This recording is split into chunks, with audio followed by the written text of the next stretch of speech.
할렐루야. 사랑하는 성도님들, 또 한 주간 평안하셨습니까?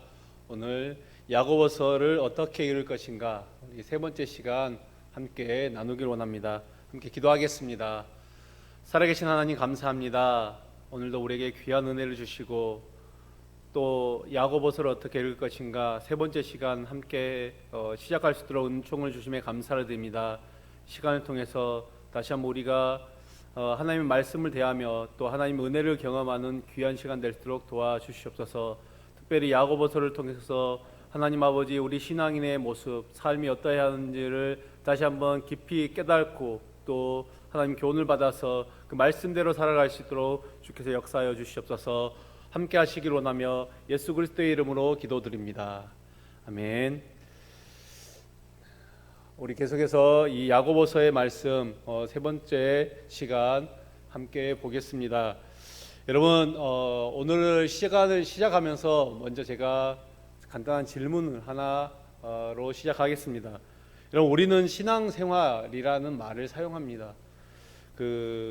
여러분들도 아마 신앙생활을 하시죠. 우리가 다 신앙생활을 하는데 그렇다면 우리의 신앙생활의 자리가 어디입니까? 제 질문은 이것입니다. 우리의 신앙생활의 자리가 어디입니까? 누군가가 가까이 계셨다면 지목하여 제가 물어봤을 텐데 영상으로 하기 때문에 지목하여 질문하지 못하고 제가 답을 하겠습니다. 여러분 우리의 신앙생활의 영역은 우리의 일상의 삶입니다. 삶 속에서 신앙생활을 하는 것입니다. 교회만 우리가 신앙생활을 하는 것이 아니다라는 것이죠.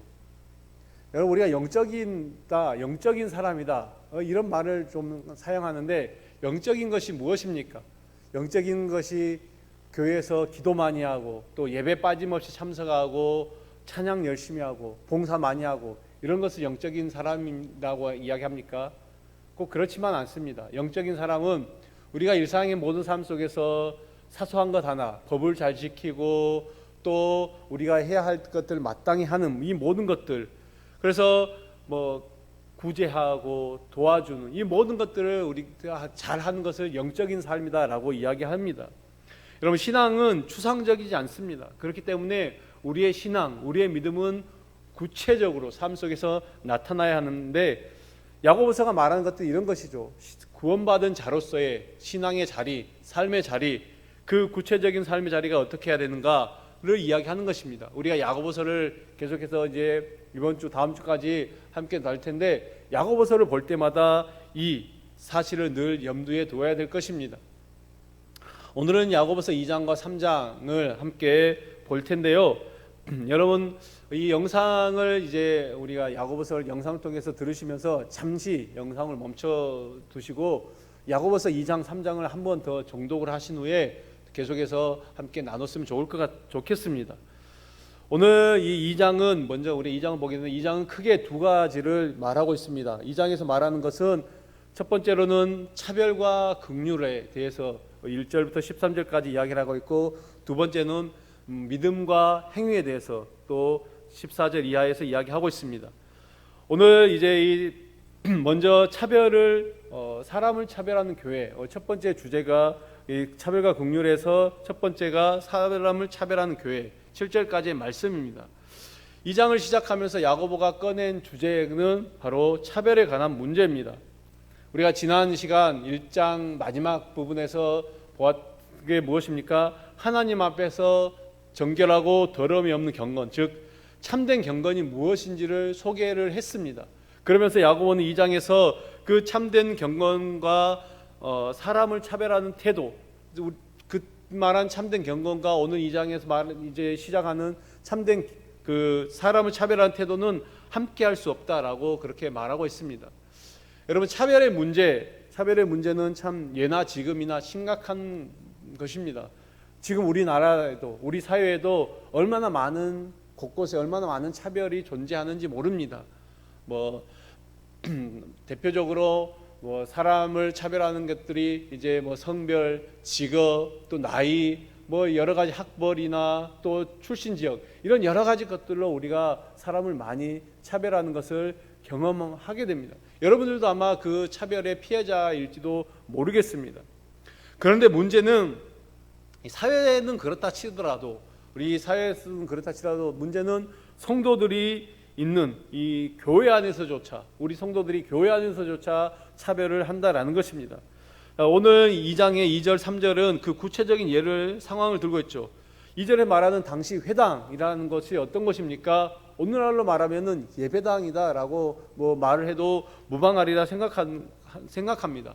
그런데 그 회당 안에서 하나님을 예배하는 그 곳에서 부자와 가난한 자들을 이제 노골적으로 그렇게 차별하고 있는 것을 보게 됩니다. 당시 야고보 이 편지를 수신하는 교회들이 그랬다는 것입니다. 여러분, 예수님께서 이제 승천하신 후에 또 성령이 오셔서 신약의 교회가 탄생하게 되었습니다. 그런데 그 신약의 교회가 탄생하고 이제 신약 교회가 세워진 지 채 한 세기도 지나기 전에 이런 교회 안에서 이러한 상황들이 벌어지고 있는 것이죠. 하나님의 성품을 닮아서 거룩해야 될 그 성도들의 모임에서조차 사람을 이제 어떻게 차별하는 그런 죄를 저지르고 있다는 것입니다. 여러분, 그때는 그랬고요. 오늘날은 어떻습니까? 오늘날 지금은 어떻습니까? 우리 교회 안에는 차별이 사라졌습니까? 직분으로 인한, 나이로 인한, 성별로 인한, 신앙의 연수로 인한, 혹은 이런 것들이 아니라도 세상과 똑같은 어떤 외모나 학벌이나 직업이나 또 출신 지역이나 여러 가지 것들로 인하여서 아직도 차별이 남아있지는 않습니까? 여러분, 어떻게 생각하십니까? 느끼지를 못하고 있습니까? 혹시 없다라고 생각합니까? 너무나도 익숙해서 이제는 그 익숙함을 이제 차별로 생각하지 못하는 경우가 많다라는 것입니다. 우리 성도들이 사람을 외모 혹은 외적인 요소들로 서로 판단하고 차별하고 이러한 현상들이 교회에서 나타난다면은 결국 교회는 결코 세상의 빛과 소금이 될 수 없다는 것을 우리는 기억해야 됩니다. 계속해서 8절 이하를 보면은 우리가 차별을 하지 말아야 되는 그런 이유를 말하고 있습니다. 왜 그렇습니까? 결국에 우리는 예수 그리스도를 구주로 고백하는 자들이기 때문에 그렇습니다. 여러분, 우리가 예수님을 구주로 고백하는 우리가 지켜야 할 것이 있다라고 하면 무엇입니까? 우리가 지켜야 될 것은 다름 아닌 하나님의 말씀입니다. 야고보서는 이것을 가리켜 율법이다라고 그렇게 이야기를 하고 있습니다. 특별히 이웃사랑에 관한 계명, 그 이웃사랑에 관한 계명은 예수님께서 구약의 율법을 요약하면서 전심을 다하여 하나님을 사랑하는 것과 함께 핵심적으로 가르치는 내용입니다. 그래서 예수님께서는 하나님 사랑, 이웃 사랑, 이것이 온 율법이고 선지자라고 말하고 있습니다. 근데 우리에게는 우리 사람에게는, 우리 성도들에게는 사람을 판단할 아무런 고난이 없습니다. 예수님도 함부로 사람을 판단하여 차별하지 않았습니다. 여러분, 예수님께서 우리를 가리켜 누군가를 보고 그 사람의 직업이나 또 인물의 됨됨이나 학벌이나 또 여러 가지 것들을 보고 구원하셨습니까? 사람을 구원하시기에 어떤 기준을 가져주셨습니까? 만약에 예수님이 어떤 기준을 가지고 내가 정한 기준에 부합되는 사람만 나는 구원할 것이다 라고 예수님께서 말씀하셨다라고 하면은 어느 누가 그 기준에, 예수님께서 정하신 기준에 부합될 수 있겠습니까? 예수님의 영광스러운 성품을 닮아가길 원하는 우리는 결코 사람을 차별해서는 안 될 것입니다. 예수님은 어느 누구도, 당신께 나오는 어느 누구도 차별하지 않았습니다. 모든 사람들, 어린아이, 귀신 들린 자, 또 병든 자, 또 여러 가지 삶의 문제들을 가지고 있는 자, 또 유대인들에게 배척당하는 세리와 이방인들까지도 어느 누구라도 예수님께 나온 자들, 예수님은 차별하지 않고 다 받아주셨던 것을 보게 됩니다. 자, 그러면 예수님께서도 말씀하셨고 또 오늘 야고보가 말하는 율법의 핵심이 하나님 사랑, 이웃 사랑입니다. 그렇다면 그 이웃을 사랑하라는 구체적인 계명이 이제 그 이웃을 사랑하는 계명이 구체적으로 삶의 현장에서 적용되는 방식이 있습니다. 우리 예수님께서 말한 그 모든 것 내용들이 삶의 자리에서 우리가 이제 구체적으로 드러나야 되는데 그 방식이 무엇인가? 바로 오늘 말씀은 긍휼이라고 이야기하고 있습니다. 그래서 13절 말씀을 보면은 긍휼을 행하지 않는 자에게는 긍휼 없는 심판이 있을 것이다 라고 오늘 성경은 말하고 있습니다. 사람을 차별하여 대하는 것, 왜 사람을 차별하여 대합니까? 그 안에는 긍휼의 마음이 없기 때문이라는 것입니다. 그리고 이 긍휼의 마음이 없는 것은 심판의 날에 곧 긍휼 없는 심판을 경험하게 된다고 경고하고 있습니다. 하나님의 긍휼하심이 우리를 영원한 죄에서 건지셨습니다. 하나님께서 긍휼한 마음이 있었기 때문에 우리가 죄에서 구원을 받았다라는 것입니다. 그래서 예수님도 친히 말씀하신 그 산상순을 통해서 어떻게 말씀하십니까? 긍휼히 여기는 자는 긍휼히 여김을 받게 될 것이다 라고 말하고 있습니다. 결국 야고보가 말하는 것도 동일하죠. 13절 우리가 보면 그 하반절에서 긍휼은 심판을 이기고 자랑한다고 그렇게 말하고 있습니다. 그러므로서 긍휼을 베푼 자는 심판의 그 자리에서도 정죄를 받지 않는다라고 그렇게 말하고 있는 것입니다. 이것이 사람을 차별하지 않고 긍휼히 여겨야 하는 이유임을 우리가 기억해야 될 것입니다. 오늘 2장 크게 두 번째로 이제 14절 이하에서 말하고 있는 것은 우리의 믿음과 행위를 말하고 있습니다.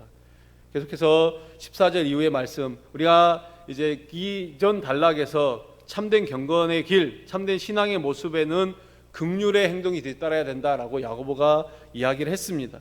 그리고 이제 이어지는 이 단락에서는 믿음과 행위에 관한 이야기를 지금 다시 이제 꺼내고 있습니다. 우리가 보통 믿음, 행위 이렇게 믿음과 행위라는 말을 들으면 왠지 좀 어렵게 느껴지고 신학적인 혹은 이론적인 것이다라고 생각이 들 수가 있습니다. 그러나 야고보는 긍휼은 말로만 하는 어떤 이론적인 것이 아니라 긍휼은 말로는 결코 드러나지 않는다. 이것은 긍휼의 것은 행동으로 드러나야 된다라고 그렇게 오늘 주장을 하고 있습니다. 즉 이론이 아니라 실천이다라고 그렇게 말하고 있는 것이죠. 그래서 야고보는 14절에서 믿음이 있노라고 말하며 행함이 없으면은 그 믿음에 유익이 없다라고 그렇게 말하고 있는 것입니다. 14절 말씀 제가 한번 보겠습니다. 내 형제들아, 만일 사람이 믿음이 있노라 하고 행함이 없으면 무슨 유익이 있으리요? 그 믿음이 능히 자기를 구원하겠느냐? 지금 오늘 보면 야고보가 가르치는 그 신앙은 굉장히 구체적입니다. 그래서 이 16절에서도 보는 바가 무엇입니까? 16절에도 보면은 결국에는 믿음이 있다고 말하면서도 그 믿음이 살아서 역사하는 결과로 나오지 않는다. 그래서 그냥 덥게 하라, 16절에서 보는 바와 같이 배부르게 하라, 덥게 하라 이렇게만 하고 아무것도 도와주지 않는다라고 하면은 이것은 결국 허망한 것이고 스스로 속이는 것이다라고 말하고 있습니다. 이것은 마치 무엇입니까? 이 배터리가 방전된 자동차를 그 자동차의 시동을 걸겠다고 하는 것이죠. 부질없는 것이다라는 것이죠. 아무 소용이 없는 것이다, 안 된다라는 것을 이야기하고 있습니다. 그래서 17절에 보시면은 이와 같이 행함이 없는 믿음은 그 자체가 죽은 것이다 라고 말하는 것입니다. 또 비슷한 표현이 26절에도 한 번 더 나오는데 행함이 없는 믿음, 그것은 죽은 시체와 같이 그 사람의 본체가 없는 것과 다름이 없다라고 말하고 있습니다. 결국 믿음을 살아있게 하는 것은 그 사람의 행함이다라는 것을 말하고 있는 것입니다. 여러분, 이 믿음과 행함은 그래서 이 불가분의 관계에 있습니다. 서로 이 믿음과 행함을 떨어뜨려서 사용할 수 없다고 야고보는 이야기하고 있습니다. 그래서 그 예를 18절에 이제 이야기를 하고 있는데 18절의 예는 굉장히 좀 극단적인 가정을 하고 있는 것인데 이 복잡한 주장을 단순화시키면 무엇입니까? 결국 믿음에 있어서 행함은 본질적이고 필수적이다라는 것을 이야기하고 있습니다. 우리의 믿음을 드러내는 것은 행함밖에 없다라는 것을 이야기하고 있는 것이죠. 그래서 19절에서도 보면은 이 행함이 없는 믿음을 비판하고 있습니다. 여러분 19절의 내용 우리가 여러분들이 말씀을 제가 한번 보겠습니다. 내가 이제 하나님은 한 분이신 줄 믿느냐? 잘하는도다 귀신들도 믿고 떠느니라. 이것은 이런 것이죠. 여러분 우리가 기독교 신앙을 고백하면서 교리를 외우고 철저히 그 모든 것들을 다 믿는다고 하면서도 행함이 없다면은 그것은 귀신들이 예수님을 알아보고 예수님을 보면서 두려움에 떨었던 것과 같다라는 것입니다. 여러분, 귀신들은 하나님의 존재를 믿고 하나님의 존재를 알고 있고 더 나아가 하나님에 대해서 두려움을 가지고 있습니다. 그런데 귀신들은 결코 하나님의 뜻을 행하지 않습니다. 하나님의 뜻대로 하지 않는다라는 것입니다. 이게 지금 같은 것이다라는 것이죠. 행함이 배제된 믿음이 바로 이와 같다라는 것입니다. 결국 행함이 없는 그 믿음을 가지고는 구원의 자리에 들 수가 없다는 것이죠. 그래서 20절 이하에서 보면 이제는 행함으로 그 믿음이 온전하게 된다는 것을 다시 한번 말하고 있습니다. 야고보가 행함이 없는 믿음을 가지고는 그 구원의 자리에 들 수 없다, 이 말을 혹시 우리 성도님들이 이 말씀을 들으면서 이 말씀이 소화가 되지 않고 자꾸 목에 가시가 걸리는 것처럼 이 말씀이 걸리는 분이 계십니까? 그러면 그 이유가 무엇일까요? 왜 자꾸만 이 말씀, 행함, 바울은 분명히 이야기를 했는데 이 사람이 율법에 사람이 구원을 얻는다, 의롭다 하심을 얻는 것이 율법의 행위에 있지 않고 믿음으로 된다라고 이렇게 이야기를 하고 있는데 왜 자꾸만 야고보는 딴 이야기를 한다라고 생각을 하고 있는 것입니까? 왜 딴 이야기를 하는 것입니까? 만약에 이렇게 주장을 하고는 우리 성도님들이 계신다면은 그것은 자꾸만 우리의 믿음과 행위를 분리시켜서 보고 있기 때문에 그렇습니다. 믿음과 행위를 자꾸만 분리시키려 하는 그것 때문에 자꾸 이런 것들이 소화가 되지 않고 목에 걸리는 것이죠. 야고보서에서 말하는 믿음과 행위는 분리되는 것이 아닙니다. 하나의 덩어리입니다. 그냥 하나의 덩어리로 묶여 있습니다. 그래서 야고보는 행함이 없는 믿음은 있을 수 없다고 거듭해서 주장하고 있습니다. 그렇다면 결국 야고보에게 있어서 행함은 언제나 그 믿음을 전제하고 있습니다. 우리가 그냥 이 말을 하면서 모든 행함, 야고보가 말하는 모든 행함에는 믿음이 전제되어 있는 것입니다. 즉 야고보가 말하는 사람의 행위 하나하나는 그 사람의 믿음을 반영하고 있습니다. 여러분, 이거 굉장히 중요한 이야기입니다. 야고보가 말하는 그 행위는 모두가 다 믿음이 전제되어 있기 때문에 그 행위로 말미암아 그 구원을 가능하다라는 것을 이야기하고 있습니다. 이것들이 계속해서 이제 이야기가 되고 있습니다. 자, 야고보는 그래서 행함이 없는 믿음이 헛되다라는 것을 설명하고 동시에 행함이 있는 믿음만이 하나님 앞에서 의로움을 받을 수 있다, 이것을 설명하기 위해서 그 유대인들의 믿음의 조상인 이 아브라함을 예로 들고 있습니다. 21절에 제가 한번 보겠습니다. 우리 조상 아브라함이 그 아들 이삭을 제단에 바칠 때에 행함으로 의롭다 하심을 받은 것이 아니냐. 그런데 여기서 야고보의 주장은 아브라함이 행함으로 의롭다 함을 받았다, 이제 이야기하고 있죠. 행함으로 의롭다 함을 받은 것이 아니냐라고 말하는 것은 이 행함만으로 의롭다 함을 받았다라고 말하는 것이 아닙니다.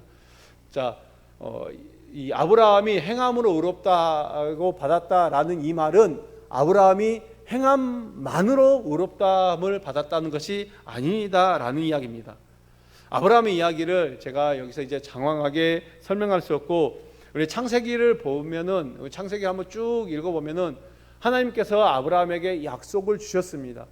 그리고 창세기 15장에 보면은 이렇게 이야기를 합니다. 하나님께서 그 약속을 주신 것을 아브라함은 그 약속을 믿었고 하나님은 이를 그의 의로 여기셨다고 그렇게 말하고 있습니다. 즉 아브라함은 하나님의 약속을 믿었고 이 믿음이 이삭을 드리는 행위로 결국엔 나중에 이삭을 드리는 행위를 낳게 된 것입니다. 따라서 이삭을 드리는 그 행위 자체가 의롭다 하심을 받은 원인은 아니죠. 오늘 이제 이 21절에 보면은 이 이삭을 바친 그 행위 자체가 아브라함에게 의롭다 한 원인이, 의롭다함을 받은 원인이 아닙니다. 아브라함의 이 행함은 하나님의 약속을 믿는 그 믿음이 원인이 되어서 나오는 결과입니다. 그 믿음의 결과가 행위로 나왔다라는 것입니다.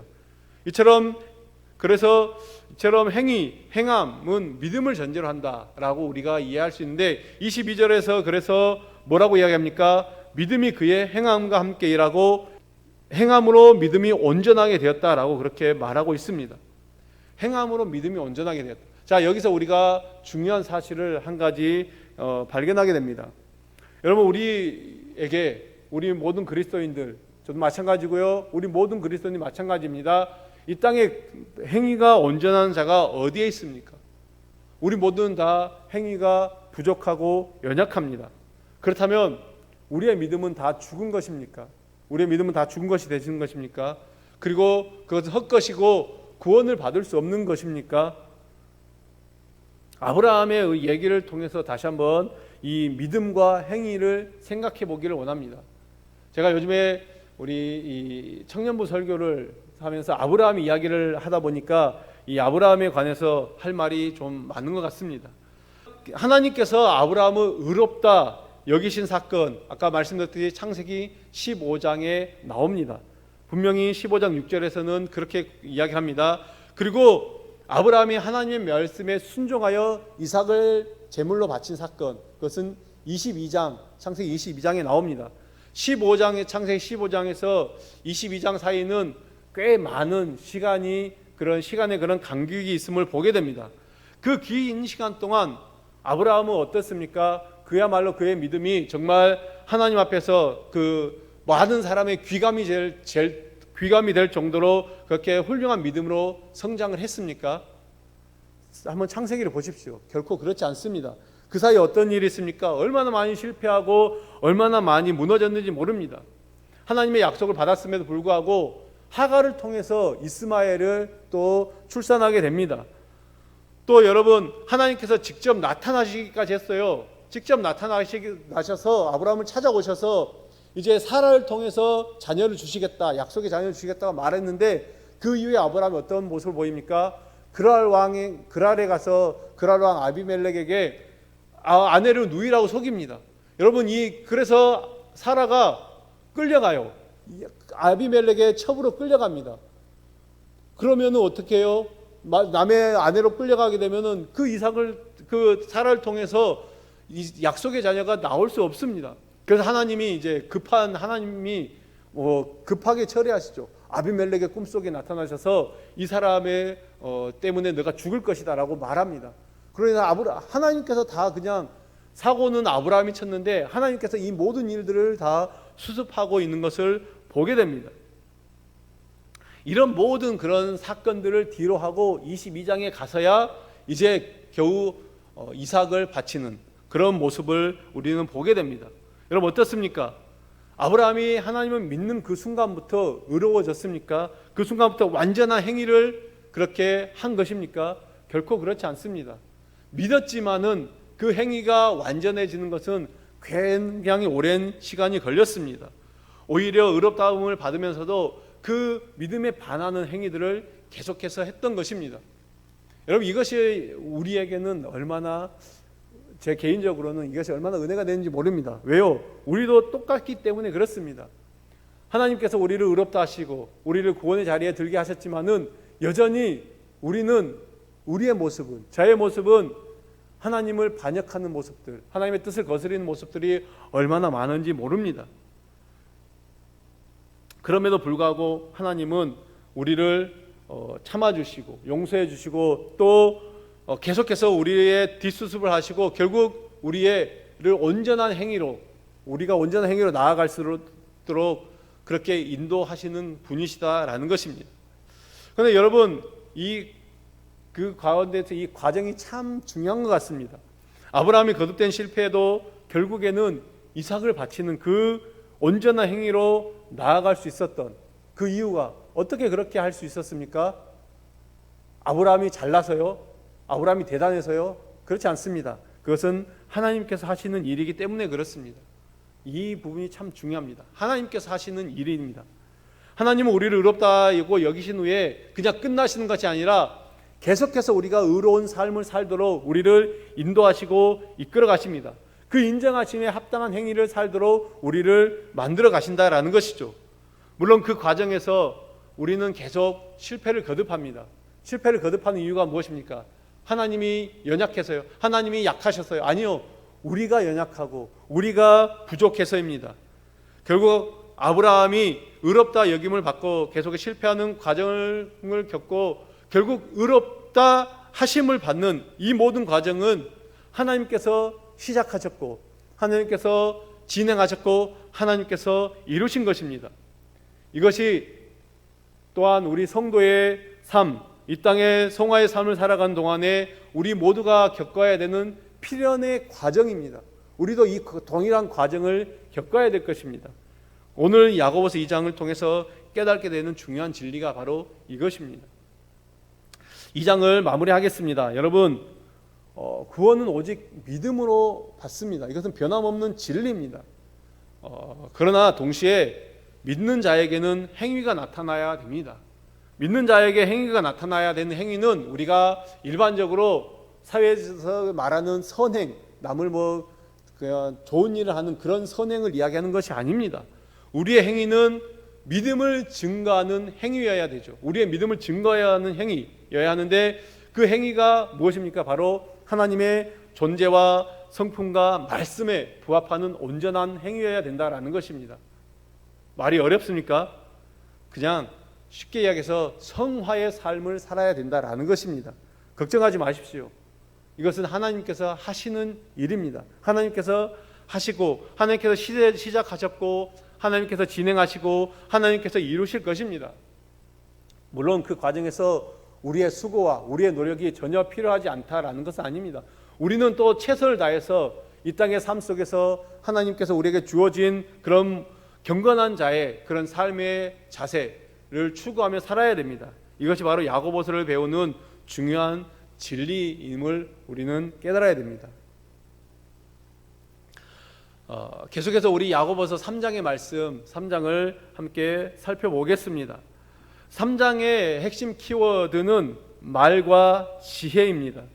말에 실수가 없어야 된다는 것과 또 위로부터 오는 지혜를 사모하라. 크게 두 가지를 이야기하고 있는데 이 역시 크게는 살펴보면 지금까지 살폈던 우리 하나님의 백성으로서의 삶의 자리, 그것을 이야기하는 것임을 우리가 알아야 됩니다. 먼저 1절부터 12절까지 와 또 13절부터 이 나머지 우리가 크게 두 부분으로 나눌 수 있는데 1절부터 2절까지 말, 그것은 온전함의 열쇠임을 이야기하고 있습니다. 우리들은 신앙생활을 하면서 어떻습니까? 여러분, 온전한 믿음을 소유하기를 원합니다. 여러분, 그렇다면 온전한 믿음이라는 무엇일까요? 온전한 믿음, 우리가 소유하기 원하는 온전한 믿음 무엇이고 어떤 사람이 온전한 믿음의 소유자입니까? 하나님을 잘 믿고 그래서 세상적으로도 성공하고 또 신앙생활도 잘하고 그래서 아무런 문제가 없는 사람을 온전한 믿음의 사람입니까? 혹은 우리에게 맡겨주신 믿음, 교회 안에 어떤 직분들을 잘 감당하고 또 어떤 믿는 자로서의 하나님께서 우리에게 주신 직분을 잘 감당하는 것이 온전한 사람입니까? 이런 것도 필요하겠죠. 그러나 오늘 야고보가 이야기하는 것은 말에 실수가 없는 자가 온전한 사람이다라고 그렇게 주장하고 있는 것을 우리는 보게 됩니다. 야고보서 우리가 이 전체를 읽다 보면은 야고보서는 우리 성도들의 우리의 신앙의 삶에 대한 여러 가지 많은 교훈들을 주는데 특별히 말에 관한 이야기를 많이 하고 있습니다. 이 말에 관한 이야기가 굉장히 심도 있게 비중 있게 다뤄지는 것을 보게 되는데 그래서 각 장을 보면은 말에 대한 표현이 빠지지 않고 등장하는 것을 보게 됩니다.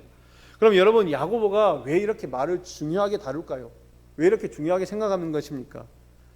그것은 우리의 삶 속에서 우리의 일상 속에서 가장 많이 하는 것이 무엇입니까? 말입니다. 말. 얼마나 많은 말을 하고 있는지 모릅니다. 여러분, 하루에 얼마만큼의 말을 하고 있습니까? 여러분, 누군가와 단둘이 마주 앉아 있으면서 5분 동안 아무 말도 하지 않고 있을 수 있습니까?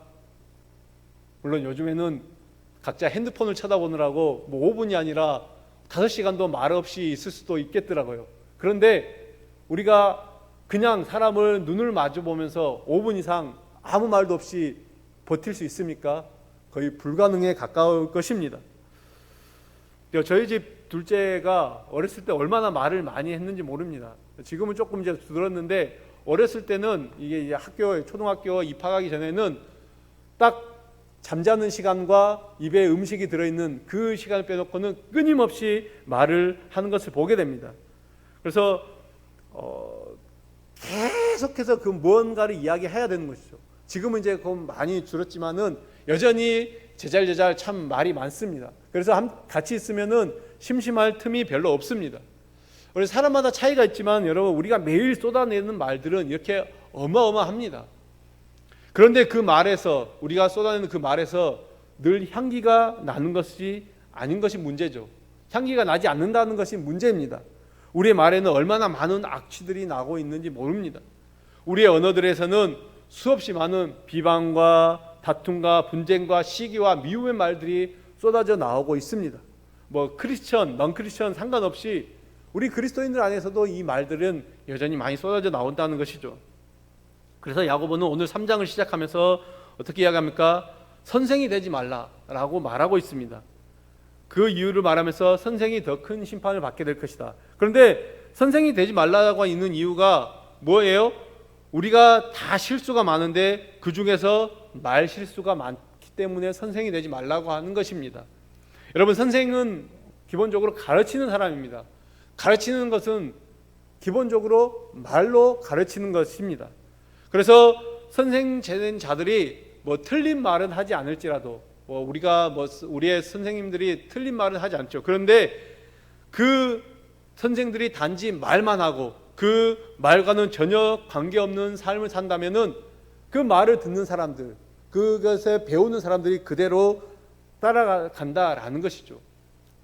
여러분, 성경에 이제 이 선생을 교사로 이야기할 수도 있을 건데, 성경의 이 교사의 직분은 오늘날 대부분은 이제 목사들이 겸직을 하고 있죠. 목사들이 겸하고 있는 건데, 저도 이제 목사지만 그런 목사로서 설교를 합니다. 그런데 강단에서 목사가 열심히 설교를 하면서 정작 자신은 그렇게 살지 않는다라고 한번 생각해 보십시오. 목사가 선포되는 그 말씀을 대로 살지 않으면은 어떻게 되겠습니까? 이런 경우를 예수님께서는 뭐라고 말씀하십니까? 소경이 소경을 인도하는 꼴이다라고 그렇게 말하고 있습니다. 물론 우리가 이제 이런 부정적인 것만 있는 건 아니죠. 다니엘서 같은 경우는 많은 사람을 옳은 대로 돌아오게 한 자는 별과 같이 영원토록 빛나다라는 그런 말씀도 있습니다. 근데 어쨌든 가르치는 위치에 있는 사람은 긍정적으로든 부정적으로든 그 영향과 책임이 막중하다라는 것이죠. 그래서 야고보서는 하나님께서 물으실 그 막중한 책임과 심판의 무게 때문에 많이 선생이 되지 말라라고 하고 있는 것입니다. 근데 이것은 단순히 선생이 되지 말라라는 것에 초점이 있는 것이 아닙니다. 오늘 이 말씀의 초점은 말에 실수가 없어야 된다라는 것을 강조하고 있는 것이죠. 그래서 말을 많이 하는 그런 자리에 있지 말라라는 것이죠. 이 말은 계속해서 3절 이하에 보면은 삶의 전체를, 우리의 인생의 전체를 지배한다라고 말하고 있습니다. 야고보는 말로 죄를 범하지 않는 자를 온전한 자라고, 온전한 사람이다라고 말하고 있습니다. 이것은 이제 제가 이전에 설명했던 온전한 믿음이 행위에서 설명되는 것, 그것과 어떤 같은 이치다라고 우리가 이해할 수 있습니다. 온전한 사람은 자신의 말로 확증이 된다라는 것이죠. 그 사람의 말이 그 사람의 그 행위 온전한 그 사람이 하는 말을 보면은 확증이 된다라는 것입니다. 3절 이하에서 야고보는 말과 배와 불, 이렇게 세 가지의 예를 들어서 우리가 말하는 것이 우리의 삶에 얼마나 결정적이고 큰 영향을 끼치는지를 지금 역설하고 있습니다. 우리의 삶을 좌지우지하는 것이 무엇입니까? 돈입니까? 명예입니까? 권력입니까? 이런 것도 우리의 삶을 영향을 끼치죠. 그런데 우리의 삶을 좌지우지하는 결정적인 것, 야고보가 주목하고 있는 것은 다른 것이 아니라 혀입니다. 즉 말이다라는 것이죠. 그래서 야고보는 이야기하면서 먼저 우리의 혀는 말의 입에 물린 재갈과 같다고 말하고 있습니다. 말은 타는 말입니다.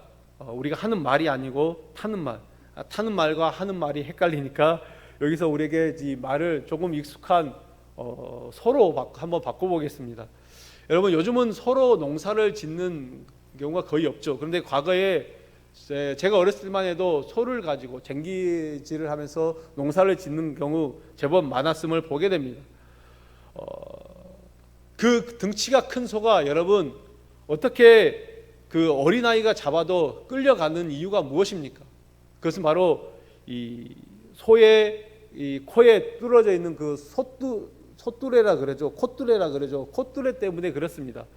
콧뚜레는 작은 것이죠. 그러나 그것이 이 소에 끼워진 순간부터 소에는 사람의 통제 안에, 그 힘세고 등치 큰 소가 사람의 통제 안에, 영향 아래에 놓이게 되는 것입니다. 여러분, 이건 우리가 하는 말도 마찬가지입니다. 말을 한 것은 자신입니다. 내 자신이죠. 내가 말을 했지만은 일단 내뱉고 나면은 그 말이, 우리의 입에서 나오는 그 말이 나를 이리저리 끌고 간다라는 것이죠. 그래서 말은 주워 담을 수 없다라고 이야기합니다. 이 말 때문에 많은 사람들이 엄청나게 많은 시련을 당하기도 합니다. 말 때문에 또 많은 사람이 칭찬을 받기도 하죠. 요즘에는 이 인터넷이 발달되어서 우리가 하는 말, 지금 또 영상을 찍고 있는데 이 말이 계속해서 남아서 많은 사람들에게 영향을 미치고 빠르게 퍼져나갑니다. 그래서 잘못된 말 한마디 때문에 전 국민의 어떤 표적이 되는 그런 그렇게 곤혹을 치르는 경우도 우리는 들어볼 수가 있습니다. 두 번째로 야고보는 배와 배에 달린 키를 예로 들고 있습니다. 여러분 선박의 조타실에 가보면은 그 선박을 움직이는 키가 있습니다. 요즘에는 이제 그 키가 대부분의 선박이 핸들로 되어 있어서 굉장히 조작을 하기가 편합니다. 그 조그만 힘을 있어도 그 선박을 조작을 할 수가 있습니다. 아무리 큰 대형 선박이라고 하더라도 컨테이너와 같은 군함과 같은 그런 대형 선박이라 하더라도 그 키는 그렇게 크지 않습니다. 그래서 누구나가 쉽게 조작을 할 수 있습니다. 배 선장은 그 키를 가지고 그 육중한 그 선박을 자신이 가고자 하는 방향으로 쉽게 움직일 수가 있습니다. 우리의 말도 마찬가지다라는 것이죠. 말은 결국 그 사람의 뜻을 반영하기 때문에 말 때문에 이런 방향, 내가 한 말 때문에 저런 방향으로 나아갈 수 있다는 것이죠. 그 큰 선박을 선장이 자기가 가고 있는 오른쪽 왼쪽으로 움직이듯이 우리의 말 때문에 우리의 삶의 방향이 이렇게 바뀐다라는 것이죠. 우리 한 가지 예를 좀 들어보도록 하겠습니다. 여러분 성경에 보면은 이스라엘이 출애굽하여 이제 광야에서 가데스 바네아에서 하나님이 주신 그 땅, 젖과 꿀이 있는 가나안 땅을 정탐을 하러 갔습니다. 12명의 정탐꾼들이 가서 그들이 돌아와서 보고할 때는 이제 두 패로 나누게 되죠. 10명의 악평자와 또 2명의 좋은 선한 말을 하는 2명으로 나누게 된 것을 보게 됩니다.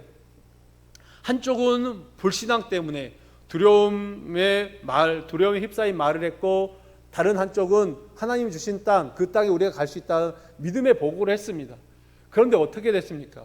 이스라엘 백성들이 어떻게 됐습니까? 결국 이 10명의 10명이죠. 10명의 이 부정적인 보고가 200만 명의 어떤 전체의 방향을 바꿔버렸습니다. 그래서 그들은 이내 곧 가나안 땅에 들어갈 수 있었음에도 불구하고 그들의 말, 그 악평 때문에 결국에는 40년 동안을 광야에서 방황하는 그런 신세가 되었던 것입니다. 정말 무서운 것이죠. 삶의 전체를. 그래서 그 1세대들, 그 악평하는 보고와 같은 세대의 사람들은 모두가 다 광야에서 엎드러진 것을 우리는 성경을 통해 확인할 수 있었습니다. 세 번째 비유는 불과 숲의 비유입니다. 이것은 우리가 사소하게 내뱉는 말이 삶의 어떤 전체를 불태워버린다라는 것을 말하고 있는 것입니다. 참 드물지 않는 그런 상황인 것 같아요. 근데 여러분 가끔 우리가 요즘 뉴스에 듣는 게 무엇입니까? 사소한 시비 때문에 사람들이 시비가 붙어요. 그래서 결국에는 그게 어디까지 갑니까? 사람을 살인하고 사람을 죽이는 데까지 가는 것을 우리가 가끔 뉴스를 보게 됩니다. 정말 별거 다 아닌 문제로 그것에 시비가 붙어서 사람을 살해하는 데까지 나아가는, 이렇게 혀는 우리의 어떤 지체 중에서 작은 것에 불과하지만은 그 혀를 어떻게 사용하느냐에 따라서 그 인생에 정말 파멸에 이르느냐를 결정할 수 있다는 것이죠. 보통 우리가 혀를 새치혀라고 이야기합니다. 새치혀, 한 치가 보통 우리 길이가 한 3cm 정도를 이야기하죠. 그러면 새치혀는 9cm, 10cm가 채 되지 않는 그 혀가 우리의 인생을 이렇게 쥐락펴락 한다라는 것입니다. 여러분, 우리는 한 번쯤 이런 생각을 좀 해 보신 적이 있는지 모르겠습니다. 내가 나의 삶의 방향이 왜 이런 방향으로 흘러왔는가? 우리 공동체가, 우리 교회가 지금 이 자리에 왜 지금 이 자리에 있는 것인가? 왜 이런 방향으로 흘러왔는가? 이런 어떤 결과와 원인들을 쭉 살펴보면은 그것에는 내가 지난날에 했던 모든 말, 또 말의 습관들이 있다는 것을 우리가 한번 깨닫게 될 것입니다. 야고보서에 의하면 우리가 내뱉은 말 때문에 내가, 그리고 더 나아가 지금 우리의 모습이 된 것이다 라고 말하고 있습니다. 여러분, 그렇지 않습니까? 여러분, 한번 그 가족들과의 관계, 예를 들어서 부부와의 관계, 또 부모 자녀와의 관계, 또 여러분 친구와의 관계, 연인과의 관계, 이런 모든 관계들을 한번 생각해 보십시오. 직장에서 상사와의 관계, 이 모든 관계들이 정말 좋은 관계들이 있을 수 있고 정말 불편하고 어색한 관계들이 있을 수 있습니다. 그런데 그 관계들이 어떻게 그렇게 되었는가 따지고 보면 그 원인이 뭐예요? 말에 있습니다.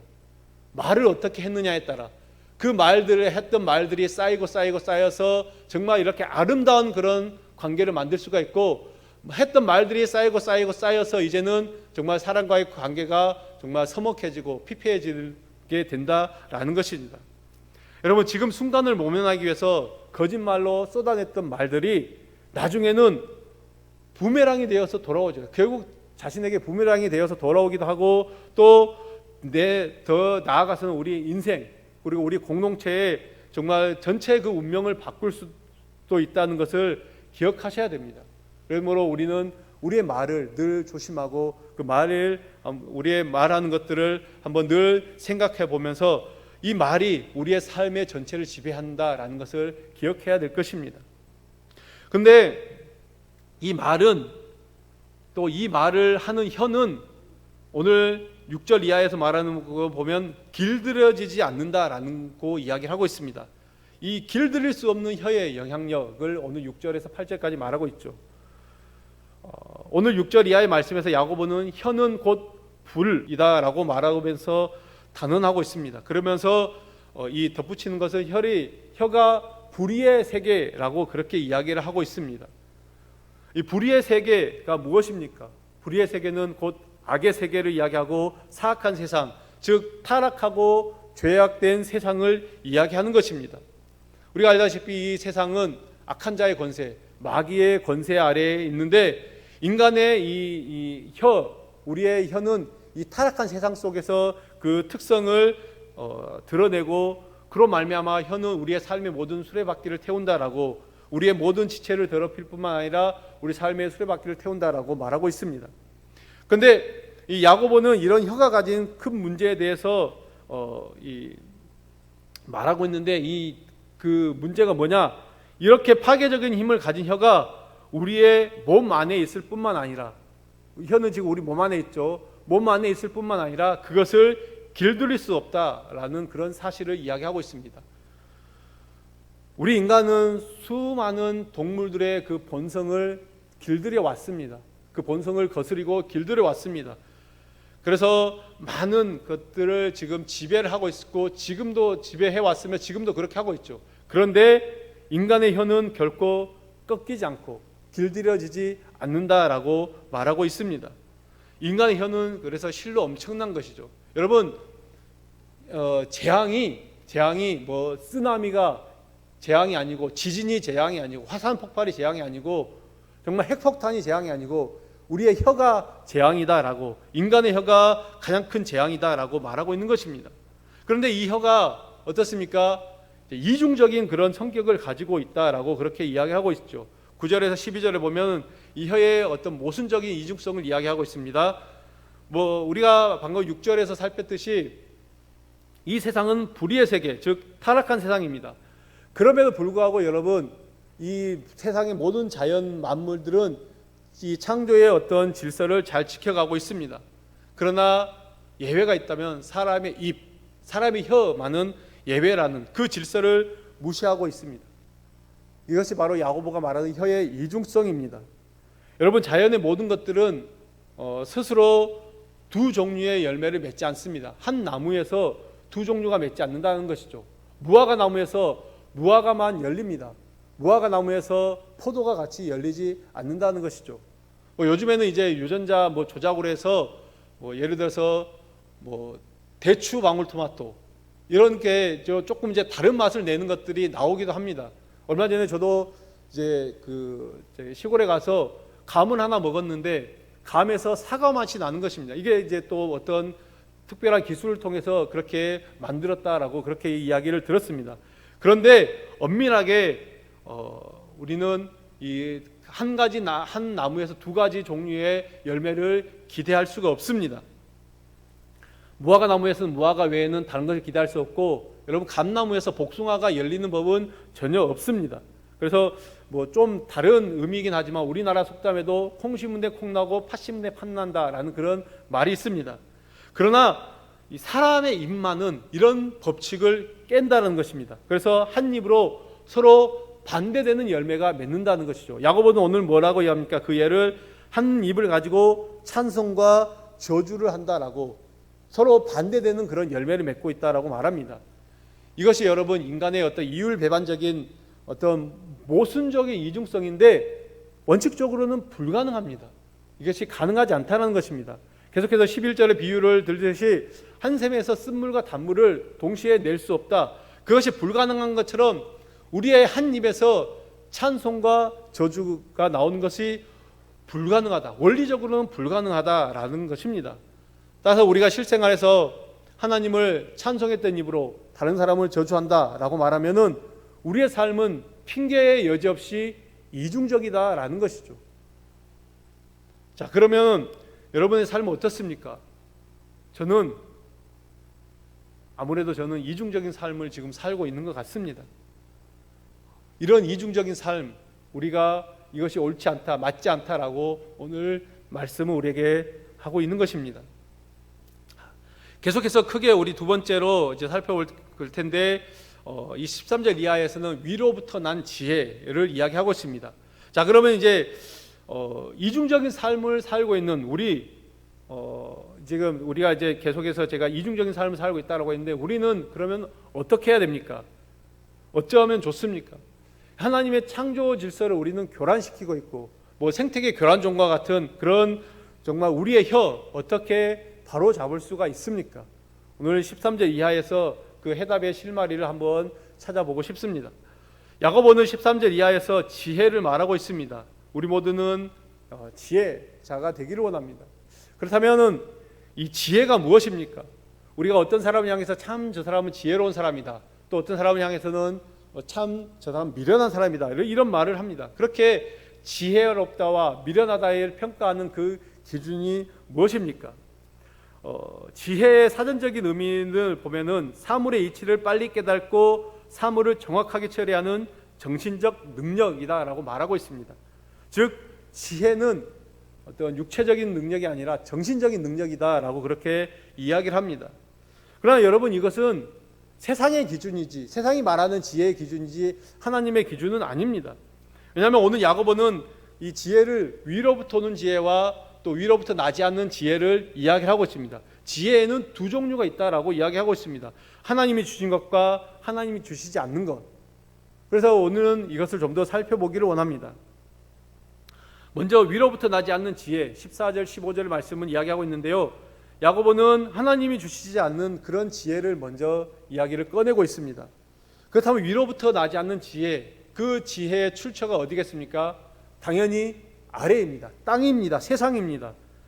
그래서 15절은 이 지혜가 정욕의 것이며 귀신의 것이다 라고 말하고 있습니다. 근데 이 정욕의 것, 귀신의 것, 이 지혜의 특징이 있습니다. 오늘 14절을 보면은 그것을 독한 어떤 시기와 다툼이다 라고 그렇게 말하고 있습니다. 그런데 이 독한 시기와 다툼은 여러분 우리의 외부에 있지 않고 내면에 있는 것입니다. 이것이 자라면 혀를 통해서 자랑과 거짓으로 나타납니다. 여러분 우리의 마음 어떻습니까? 우리의 마음의 악함은 혀를 통해서 잘 나타납니다. 그 사람이 마음속에 무엇을 품고 있는가, 그 사람의 혀를 통해서 그 사람의 나오는 말을 보면은 알 수가 있다는 것이죠. 그래서 야고보는 14절에서 자랑하지 말며 진리를 거슬러 거짓말하지 말라라고 그렇게 명령을 하고 있습니다. 여러분 오늘 이 말씀이 명령으로 되어 있습니다. 이 명령은 이미 시작된 행위를 중지하라라는 그런 것입니다. 이 명령은 오늘 우리에게도 주어진 명령입니다. 우리 마땅히 정욕의 것이며 귀신의 것인 시기와 다툼과 이기심을 버려야 됩니다. 세상의 지혜, 마귀의 지혜를 버리는 저와 여러분이 되기를 바라겠습니다. 계속해서 17절 18절 이제 야고보는 세상의 지혜와 대비되는 위로부터 난 지혜를 소개하면서 오늘 3장을 마무리하고 있습니다. 말씀드렸듯이 위로부터 났다라는 것은 하나님으로부터 났다라는 것입니다. 그렇다면 이 하나님으로부터 난 지혜의 특징은 무엇입니까? 오늘 이제 이 17절 18절을 보면 8가지를 말하고 있습니다. 경우에 따라 9가지도 이야기할 수 있는데 8가지를 말하고 있는데 제가 이 시간 관계에서 이것들 하나하나 꼼꼼히 다 따질 수는 없을 것 같습니다. 근데 이 지혜는 하나님이 준 은사들과 관련이 있으며 이것으로 말미암아 교회는 어떻게 축복의 열매를 맺게 된다라고 우리가 이해할 수 있는데, 구체적으로 이 지혜에 관해서 2가지 특징만 언급하고 마무리하겠습니다. 먼저는 이 지혜는 복수가 아니라 단수로 설명되고 있습니다. 분명 야고보는 하늘로부터 온 지혜를 8가지를 설명하면서도 복수인 위로부터 난 지혜들이라고 말하지 않고 위로부터 난 지혜, 단수로 말하고 있습니다. 그렇다면 결국 이 8가지는 8가지 각각의 8가지를 말하는 것이 아니라 하나의 지혜 안에 들어있는 8가지 맛, 8가지 특성을 이야기하는 것입니다. 여러분 마태복음을 보면은 이제 예수님께서 마태복음 5장에서 산상수훈을 시작하시면서 팔복을 말하고 있습니다. 팔복도 마찬가지죠. 팔복은 8사람의 복도 아니고 8가지의 복도 아닙니다. 즉 한 사람, 8개의 복도 아니고 8사람 복도 아니고 한 사람, 즉 하나님의 자녀라고 불리는 그 사람 안에 있는 어떤 그 한 사람의 어떤 캐릭터입니다. 한 사람의 그런 모습이다라는 것이죠. 즉 이상적인 하나님 나라의 백성의 모습을 담은 것이 바로 팔복이다라고 이야기할 수 있습니다. 마찬가지로 위로부터 난 지혜 역시 하나님의 지혜 안에 들어있는 그 8가지의 특성이고, 우리는 이 지혜를 통해서 의의 열매를 맺는다라고 우리가 이해할 수 있습니다. 또 2번째 위로부터 난 지혜의 특징은 이것이 능력이 아니고 성품이다라는 거. 이것은 능력이 아니라 하나님의 성품임을 우리는 알아야 됩니다. 땅에서 난 지혜의 특징, 즉 시기와 다툼과 질투와 이기심 등등이 뭐예요? 다 마귀의 특성입니다. 마귀의 특징이죠. 마귀의 특징이 바로 이런 것입니다. 그렇다면 위로부터 난 지혜 역시 성품이죠. 위로부터 난 지혜, 하나님의 어떤 위로부터 난 지혜는 하나님의 지혜이므로 하나님의 성품이다라고 우리가 이해할 수 있습니다. 그래서 이 지혜를 설명한 성품은 이제 당연히 하나님의 성품이고, 또 우리 그리스도인들이 그것을 따라가야 되는 그런 성품이죠. 우리의 삶 속에서 이것이 실천이 되고 이것이 표현이 되고 이것이 나타나야 되는 것입니다. 저와 여러분의 삶 속에서도 이 지혜가, 하나님의 이 성품이 나타나야 되는 것입니다. 사랑하는 성도 여러분, 여러분은 지혜가 있는 자입니까? 이제 좀 더 구체적으로 여러분의 지혜는 위에 속한 것입니까? 아니면 세상에 속한 지혜입니까? 하나님을 믿는 우리가 거두어야 할 열매는 분명합니다. 성령 충만으로 성령의 열매를 거두고 하나님이 주신 지혜가 충만하여 또 의의 열매를 거두는 그런 우리의 삶이 되어야 될 것입니다. 그것이 바로 오늘 3장을 마무리하면서 오늘 야고보가 우리에게 주는 또 하나의 도전이다라고 우리가 이해할 수 있습니다. 갑자기 이제 이 마무리가 설교가 된 듯한데, 이상으로 우리 야고보서 2장, 3장을 살펴봤습니다. 이 세 번째 강의를 마무리하겠습니다. 여러분 시간이 나실 때마다 계속해서 이 야고보서를 묵상하고 또 종독하시며 또 읽으시면서 더 깊은 하나님의 은혜를 경험하는 그런 시간들이 되시기를 축복합니다. 오늘도 수고하셨습니다. 다음 주에 뵙겠습니다. 함께 기도하겠습니다. 살아계신 아버지 하나님, 귀하신 은혜와 사랑에 감사를 드립니다. 오늘 야고보서 2장과 3장을 통해서 또한 아버지 하나님, 우리 그리스도인들이 삶의 자리에서 배우고 또 실천해야 될 많은 교훈들을 우리에게 부어주시니 허락하여 주시니 감사를 드립니다. 이 교훈의 말씀을 담아 우리의 삶이 더 그리스도를 닮아가고 더 예수님을 닮아가는 삶이 될 수 있도록 은혜를 베풀어 주시옵소서. 그리하여 하나님 아버지, 하나님의 자녀로서의 삶이 이 땅의 삶이 전부가 아니고 하나님 또 영원한 세상을 바라보며 영원한 천국을 사모하는 우리의 삶이 하나님 그렇게 그 성화의 삶이 기쁨과 감사의 삶으로 넘쳐날 수 있도록 주께서 우리를 만져주시고 붙들어주시고 인도하여 주시옵소서. 감사하며 예수 그리스도의 이름으로 기도드립니다. 아멘. 감사합니다.